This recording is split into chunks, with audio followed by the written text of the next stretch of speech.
Hello বন্ধুরা, আসসালামু আলাইকুম। কেমন আছেন সবাই? আশা করি অনেক বেশি ভালো আছেন। আজ ভাবছি আমি আমার আঞ্চলিকতায় কথা বলবো। যেহেতু ছোট থেকে বড় হয়েছি আমি আঞ্চলিক ভাষা কথা বলে, তাই শুদ্ধ ভাষা বলতে গেলে কেমন জানি একটা বেড়াছাড়া লাগে। যাই হোক, যারা জানেন আমি যেহেতু হবিগঞ্জের, আমি আমার হবিগঞ্জের একটা আঞ্চলিক ভাষা আছে।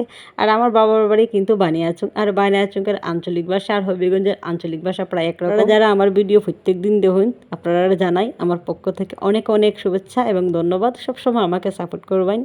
আপনারা সাপোর্ট পাইলে হয়তো বা আমি আমার পেজটা নিয়ে আগ্রহে যেতে পারবো, আর নাইলে আমি পিছই যাইমুগা। আমি কিন্তু আজকে বাইম মাছের বুনা রান্না করতাম।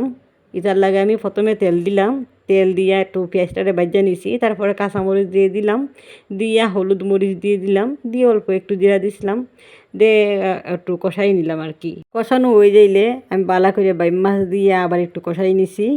তারপরে আমি দিয়ে দিচ্ছি পরিমাণ মতো পানিটা দিতাম ওই বান্তাস করে যতক্ষণ পর্যন্ত আপনারাই কেন এইটা মাছ রে কিতাটা হই বাইম মাছ নিই।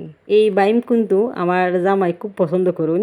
বাইম মাছ আনার পর থেকে খালি কোন বাইম মাছের বুনা রান্ধো, বাইম মাছের বুনা রান্ধো। এই কারণে আজকে বাইম মাছের বুনা রাঁধছি।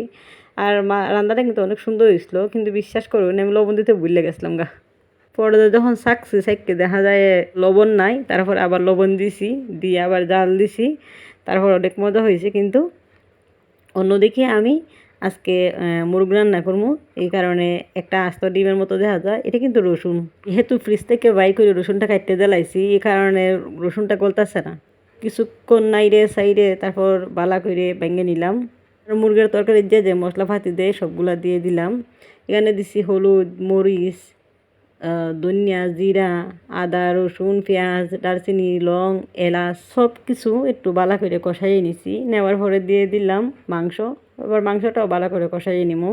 আমার কথায় আপনারা কীরকম লাগতেছে আপনারা জানাইবেন, তাইলে আমি আমার বাসায় না কথা কইমু। ফার্মের মুরগির তরকারি যত বেশি কষাইবেন তত বেশি ভালো হইব, খাইতে মজা লাগবো। মাংসটা দেওয়ার পরে আর কোনো পানি না দিয়ে বালা করে ডাইকে অল্প আগুনে বালা করে কষাই নিলে আর ফার্মের কোনো গন্ধ থাকে না।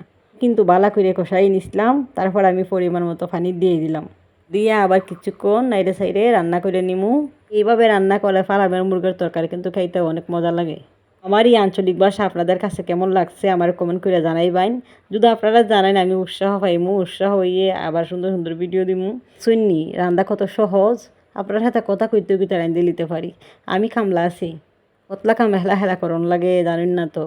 রান্না বান্না তো করি, ওই সাথে বাচ্চা পালন লাগে, আবার ভিডিও করন লাগে, আবার ভিডিও ভয়েস দেওয়ান লাগে। যাই হোক, আপনারা কিছু মাইন্ড করবেন না, আমি আপনাদের সাথে এমনি একটু মজা করলাম। আজ এই পর্যন্ত, সবাই ভালো থাকবেন। আসসালামু আলাইকুম।